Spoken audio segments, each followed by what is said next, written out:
তো হেই বন্ধুরা, সবাইকে শুভ অম্বুবাচী মেলার অনেক অনেক শুভেচ্ছা। তো বন্ধুরা, আজকে আমি যাচ্ছি গুয়াহাটি, পৃথিবীর সব থেকে রহস্যময় এবং একটি অলৌকিক মন্দির, যে মন্দিরটার নাম হচ্ছে কামাখ্যা ধাম। এই মন্দিরটি আসামের গুয়াহাটির নীলাচল পর্বতে অবস্থিত। তো আজকে আমরা যাচ্ছি অম্বুবাচী মেলাতে। তো দেখতেই পাচ্ছ চারিদিকটা কতটুকু ভিড়। তো চলো তোমাদেরকে দেখাচ্ছি এই ব্লগের মাধ্যমে অম্বুবাচী মেলার আসল কি কি রহস্য রয়েছে, সাধু সত্যদের সাথে বলবো। তো এই মেলায় লাখ লাখ সাধু এবং ভক্তরা এসে ভিড় করে। তো চলো তোমাদের এই ব্লগটার মাধ্যমে সবকিছু আজকে তুলে ধরবো। এই সময় মা কামাখ্যার মন্দির 3 দিন বন্ধ থাকে, কারণ মা কামাখ্যা রজবতী হন এবং তার জন্যই সমগ্র পৃথিবীতে এই মেলা অনুষ্ঠিত হয়। তার মধ্যে গুয়াহাটিতে এই মেলা অনুষ্ঠিত হয়। তো চলো তোমাদের আজকে এই ব্লগটার মাধ্যমে সমস্ত কিছু তুলে ধরবো। তো চলো শুরু করা যাক আজকের আমাদের এই ছোট্ট ব্লগটি। তো বন্ধুরা, এটা হচ্ছে মন্দিরের মেন গেট, আর মেন গেট দিয়ে ঢুকতে হবে। জানি না উপরে কত কি ভিড় হবে, তো দেখতে পাচ্ছি।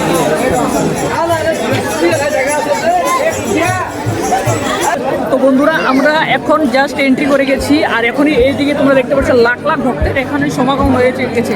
আর আগে যে দেখতে পারবো যে কতগুলো লাখ লাখ ভক্ত আছে উপরে। তো চলো দেখাচ্ছি তোমাদেরকে উপরের ভিউটাও।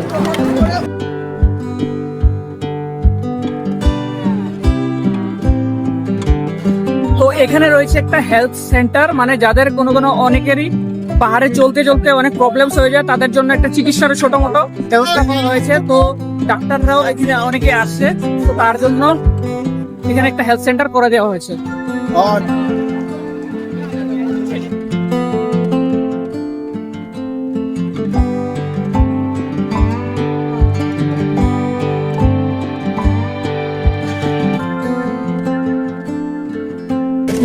বন্ধুরা, জাস্ট গণেশ মন্দির পার করলাম, আর দেখো এখান থেকেই কত লাইন শুরু হয়ে গেছে। আর এখানে দেওয়া হচ্ছে ঠান্ডা জলের ব্যবস্থা করা হয়েছে কিছু কিছু জায়গাতে। তো এক গ্লাস জল নিয়ে নিচ্ছি জাস্ট। তো দেখাচ্ছি তোমাদেরকে অনেক কিছু ভিডিওটার মাধ্যমে। ঠান্ডা জলের ব্যবস্থা করা হয়ে গেছে এইসব জায়গাতে। তো এদিকে আমরা নিয়ে নিলাম একটা রসনার জল। তো এটা খেলে একটু এনার্জি আসবে, এটা আর সুবিধা হবে আমাদের। তো চলো তোমাদেরকে দেখাচ্ছি উপরে যে আমার ছাড়া আমি দাঁড়ায় থাকতে পারবো না, আমার ছাড়িয়ে দেখো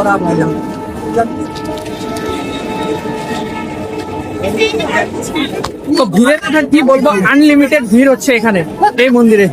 তো যাই হোক, আমরা আস্তে ধীরে যাচ্ছি। তো চলো দেখাচ্ছি জায়গাটা।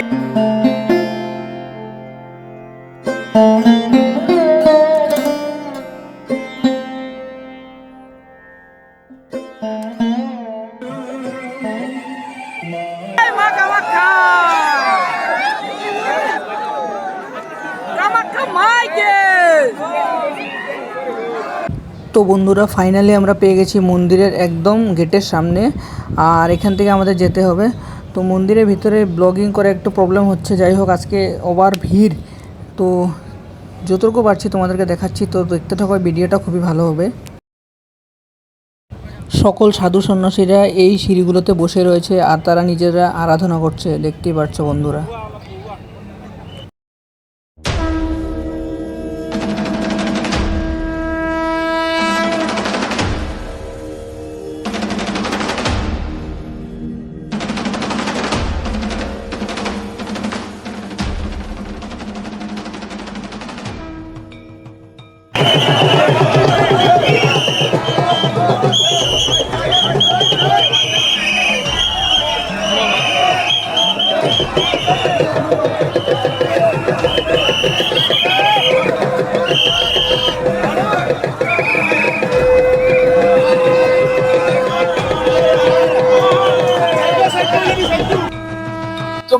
महाराज जी, आपसे माँ कामाख्या के बारे में कुछ जानना है, कुछ बोलिए।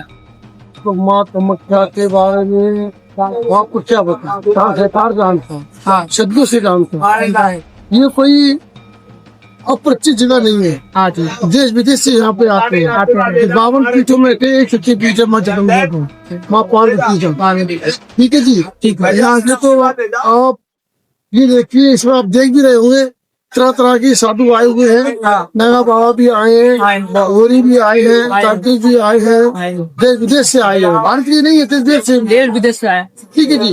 और ये 3 दिनों का यहाँ पे जो मेला लगा हुआ है आपका, तो ये आप देखिए यहाँ पे बारिश हो रही है आपकी अमृत वर्षा, जिससे बड़ा साउथ बच्चा करते हैं। यहाँ पर वो 3 दिनों में सबको फल मिल जाता है। जो जैसी कामना लेके आता है वो महामारी कामाख्या सबकी मनोकामना अच्छा पूर्ण करती है। वो शक्तिपीठ है जो मूर्ति बन के भोले बाबा ने अपने शरीर में पसंद लगाई है। ये कोई पसंद हमने भी धारण कर रखी है। बाबा शक्तिपीठ के माँ के यही भगवत भोले बाबा ने शरीर में लगाई थी इनकी याद में। ये वो शक्तिपीठ है तो हम लोग ढूंढे कर रखी है। বাবা জি, আপ কাহা সে আয়? हम दिल्ली से आए। দিল্লি সে দিল্লি থেকে এই বাবা আসছে তো কামাখ্যা মন্দিরে। তো ওনারা গ্রুপ আপনার কিতনে আয়ে? देख रहे होंगे सेम मतलब তো ওনারা এখানে 15 থেকে 20 জন এখানে আসছে। তো ওনাদের সাথে কথা বললাম, ওনাদের আশীর্বাদ নিলাম। তো মনটা সত্যি একদম পুরা আনন্দময় হয়ে গেল।